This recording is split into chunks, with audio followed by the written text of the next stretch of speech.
नमस्कार। विकास जाजिम शो में आपका बहुत बहुत स्वागत है। नमस्कार।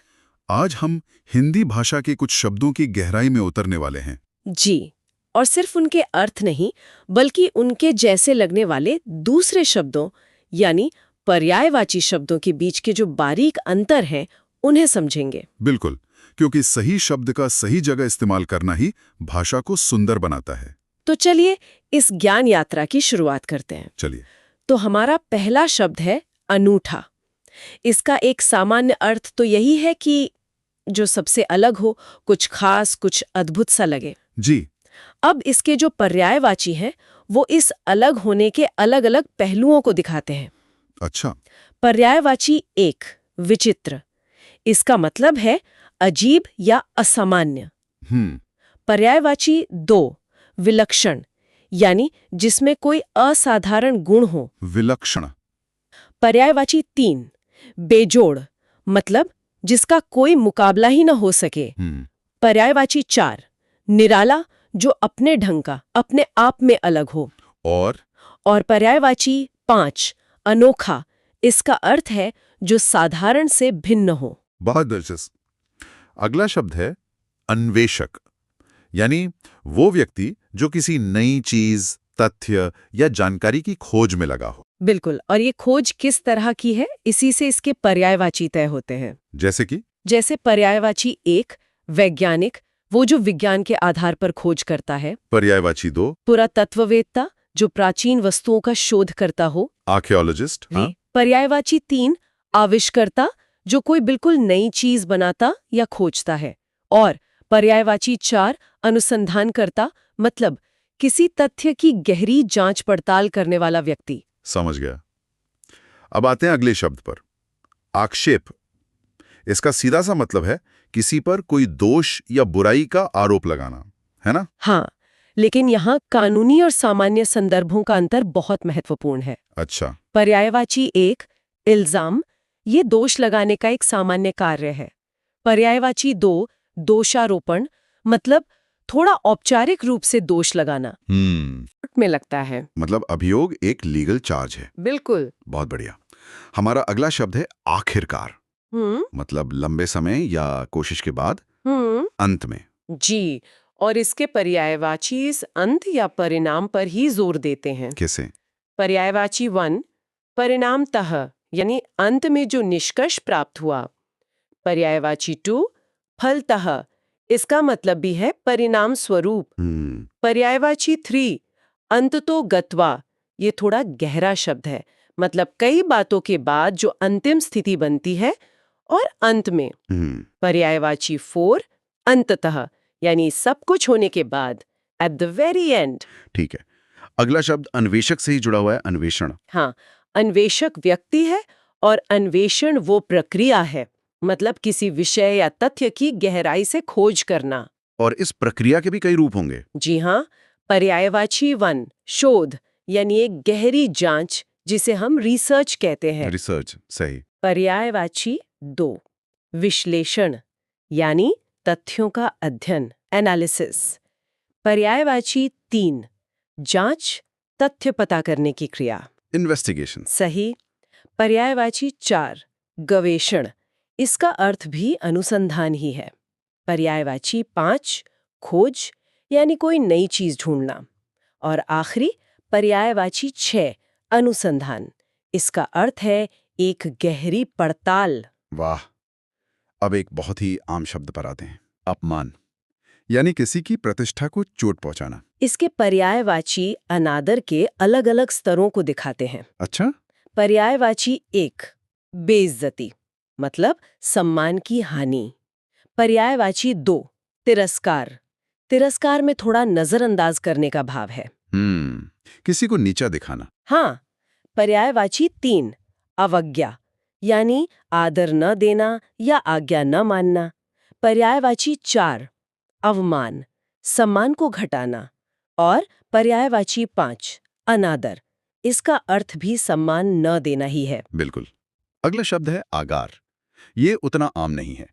इसका अर्थ है वो जगह जहां चीजें जमा की जाती हैं। जी, एक तरह का स्टोर हाउस। इसके पर्यायवाची संग्रह के स्थान या स्रोत को दर्शाते हैं। जैसे पर्यायवाची 1 भंडार घर, संग्रह का स्थान। पर्यायवाची 2 स्रोत, किसी वस्तु का उद्गम, अ सोर्स। सोर्स, ठीक है। पर्यायवाची 3 संग्रह यानी वस्तुओं का जमाव। पर्यायवाची 4 भंडार मतलब रखा हुआ सामान।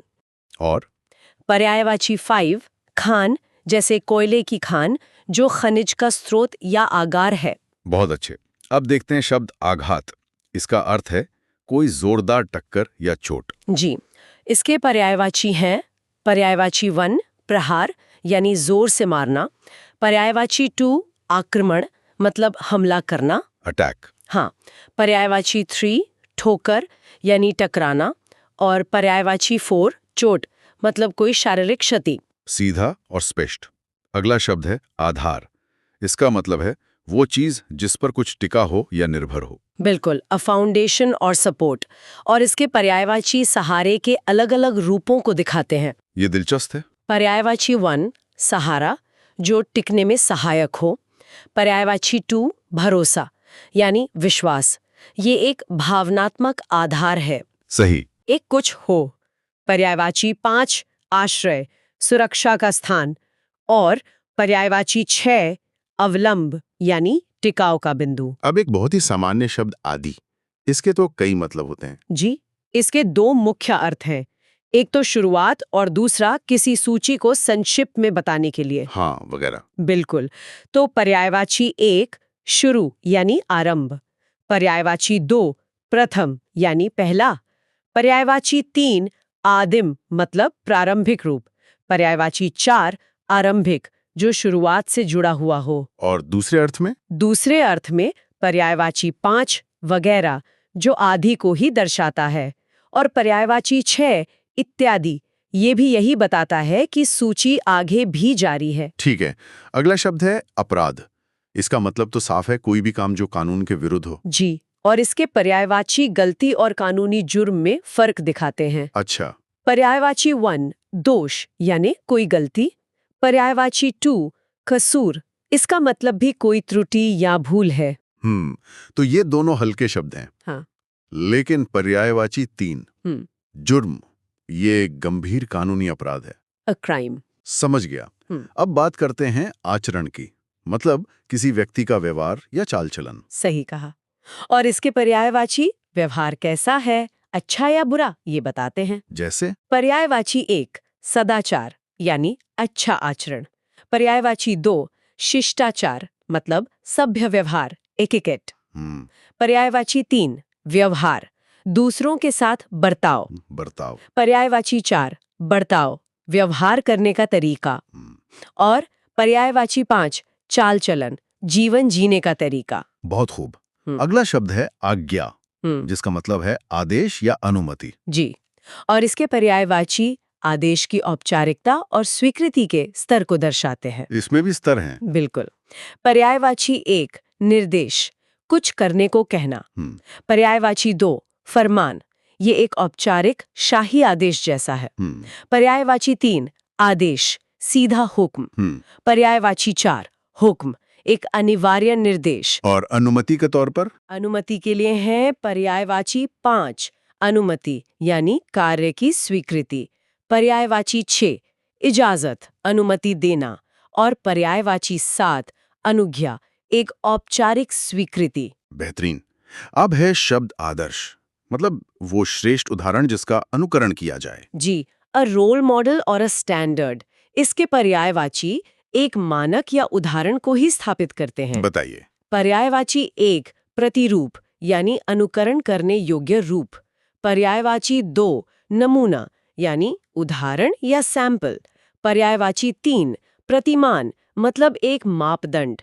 और पर्यायवाची 4 मानक यानी एक स्वीकृत स्तर या स्टैंडर्ड। अब एक ऐसा शब्द जिसका कोई पैमाना नहीं, अपार, मतलब जिसकी कोई सीमा ना हो, अत्यंत विशाल। हाँ, और इसके सभी पर्यायवाची इसी असीमित होने का भाव देते हैं। पर्यायवाची 1 बेशुमार यानी बहुत अधिक। पर्यायवाची 2 असीम जिसकी कोई सीमा न हो। पर्यायवाची 3 बेहद यानी अत्यधिक। पर्यायवाची 4 निसीम, ये भी सीमाहीन के लिए है। और पर्यायवाची 5 अनंत, जिसका कोई अंत न हो। बहुत अच्छे। अगला शब्द है आदरणीय, मतलब जो सम्मान के योग्य हो। जी, जो सम्मान का पात्र हो। इसके पर्यायवाची हैं पर्यायवाची 1 पूज्य, जो सम्मान योग्य हो। पर्यायवाची 2 समादरणीय, जिसका आदर किया जाए। पर्यायवाची 3 माननीय, सम्मान के पात्र, ऑनरेबल। जी। पर्यायवाची 4 पूजनीय, जो पूजा के योग्य हो। पर्यायवाची 5 सम्माननीय, आदर के लिए योग्य। और पर्यायवाची 6 मान्य, यानी स्वीकृत या सम्मानित। अब एक मजेदार शब्द है आडंबर, जिसका मतलब है झूठी शान या दिखावा। बिल्कुल, और इसके सारे पर्यायवाची इसी बनावटीपन और धोखे की तरफ इशारा करते हैं। अच्छा। पर्यायवाची 1 प्रपंच, यानी कृत्रिम दिखावा। पर्यायवाची 2 ढकोसला, मतलब झूठा प्रदर्शन। पर्यायवाची 3 दिखावा, असली रूप छिपाना। पर्यायवाची 4 पाखंड, ढोंग भरा व्यवहार। और पर्यायवाची 5 ढोंग, यानी नकली आचरण। अब एक बहुत ही गहरा शब्द लेते हैं, आत्मा। इसका सामान्य अर्थ है शरीर में जो चैतन्य शक्ति है। हाँ, ये बहुत दार्शनिक शब्द है और इसके पर्यायवाची भी उतने ही गहरे आध्यात्मिक अर्थ रखते हैं। वही मैं देख रहा हूँ। पर्यायवाची सर्वव्याप्त, जो हर जगह विद्यमान हो। पर्यायवाची 2 जीव, यानी चेतन रूप, द इंडिविजुअल सोल। पर्यायवाची 3 विभु, महान शक्ति। पर्यायवाची 4 क्षेत्रज्ञ, शरीर को जानने वाला। पर्यायवाची 5 चैतन्य, यानी सजीव ऊर्जा या कॉन्शियसनेस। और ब्रह्म। जी। पर्यायवाची 6 ब्रह्म, यानी सर्वोच्च सत्ता, द अल्टीमेट रियलिटी। और पर्यायवाची 7 सर्वज्ञ, जो सब कुछ जानने वाला हो। अद्भुत। अगला शब्द है उत्कंठा, मतलब कुछ जानने या पाने की बहुत तेज इच्छा। हाँ, एक तरह की आतुरता। हाँ। इसके पर्यायवाची इच्छा की तीव्रता को ही दर्शाते हैं।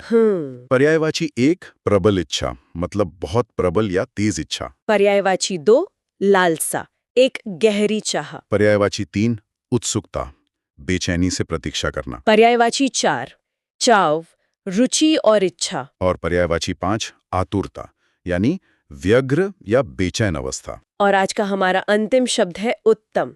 इसका सीधा सा अर्थ है सबसे अच्छा, यानी सर्वोत्तम। बिल्कुल। और इसके पर्यायवाची उत्कृष्टता के अलग अलग आयामों को प्रकट करते हैं। जैसे कि पर्यायवाची 1 श्रेष्ठ, उत्तम स्तर का। पर्यायवाची 2 प्रवर, जो उत्कृष्ट में भी श्रेष्ठ हो। पर्यायवाची 3 उत्कृष्ट, उच्च गुणवत्ता वाला। पर्यायवाची 4 प्रकृष्ट, जो अद्वितीय रूप से श्रेष्ठ हो। और एक बहुत ही आम शब्द पर्यायवाची 5 बढ़िया, यानी बहुत अच्छा। बहुत बढ़िया। तो ये थी हमारी आज की चर्चा। अगर आपको ये व्याख्या पसंद आई हो तो हमारे YouTube चैनल विकास जाजिम को सब्सक्राइब करें। और इस ऑडियो को अपने दोस्तों के साथ जरूर शेयर करें। पसंद आया हो तो लाइक करना न भूलें। आपका कोई सुझाव हो या आप किसी और शब्द के बारे में जानना चाहते हो तो कमेंट बॉक्स में हमें जरूर बताइएगा। धन्यवाद।